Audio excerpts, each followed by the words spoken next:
है गाइस, आज के अरे जन्माष्टमी, म पनि जन्मेको दिन अरे है। आज यसो मन्दिरमा जाने क्रम जारी छ। दुध चढाउन बेटीहरू हाम्रो भान्जा राजा। यस्तै छ गाउँघरको पहाडको।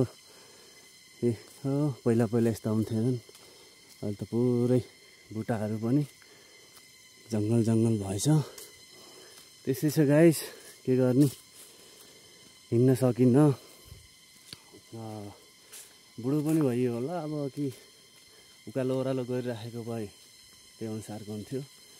स्यास्या धम्की बढ्दो रहेछ, के गर्ने, भए पनि हिँड्न पर्यो। हाम्रो भान्जा राजा, हाई भान्जा राजा, के छ त हालखबर? एकदम ठिक छ के अरे? यो अब सानसाना त आइसकेको के अरे, अब ठुलो भएपछि बल्ल साथमै। यस्तै छ गाइस, के गर्ने, हाम्रो पहिला गाई बस्तु चढाउने, गाई दाउरा गर्ने खरबारीहरू, अहिले त बिचमा डोजरले बाटो खन्या छ। यस्तै छ ल गाइस, भेट्दै गरौँला।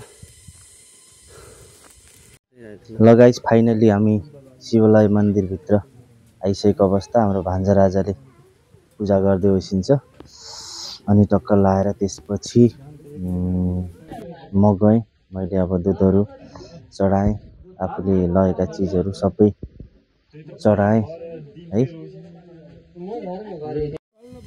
ल है गाइसहरू, मन्दिर शिवालय मन्दिरदेखि दर्शन गरेर फर्कियो भान्जा राजा।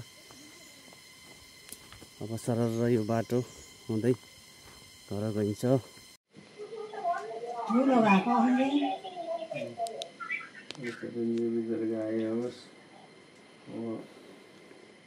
सबै भएछ छोरो भएर चाहिँ पहिलो चाहिँदै गरेको छ, पुगेको छ, पिक भएर आएको छ। साउन्डमै कहिले पनि सेल होस्, मनोकामना सक्छ।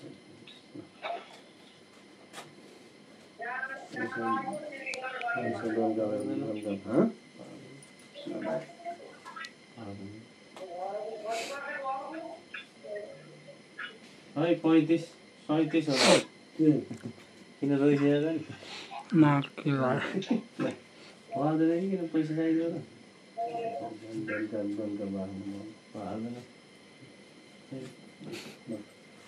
टिको पुच्छला राम्रो सोध्नु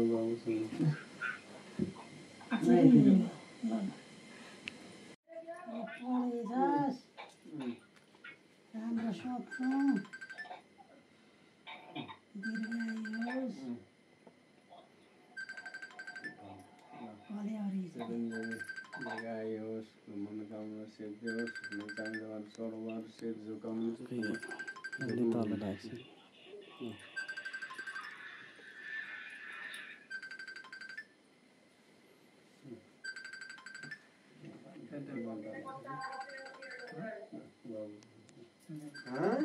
यस्तै छ पहाडतिर, गाउँघरतिर रमाइलो छ। चिसो चिसो मौसम छ। फ्रिज चाहिँदैनन्, पङ्खा चाहिँदैनन्, घमरा आउँदैनन्। बस्न त गाउँघरमा ठिक हो गरे, तर के गर्न, सबै अब सहर बजार पसेकै छैनन् गाउँतिर। यस्तै छ। म पो देखिरहेको छु। के छ त भान्जा राजा? यस्तै हो, के गर्ने, अब जानिँदैन, बुढो मान्छे बोल्न जानिँदैन, रहर लाउँछ, सिक्दैछु। ल गाइस, हाम्रो गाउँ ठाउँ यस्तै छ। हाम्रो गाउँठाउँलाई मन परे पार लाइक, सेयर, कमेन्ट अनि च्यानललाई झ्याप्प लाएर सब्सक्राइब गरिदिनुहोस् है त।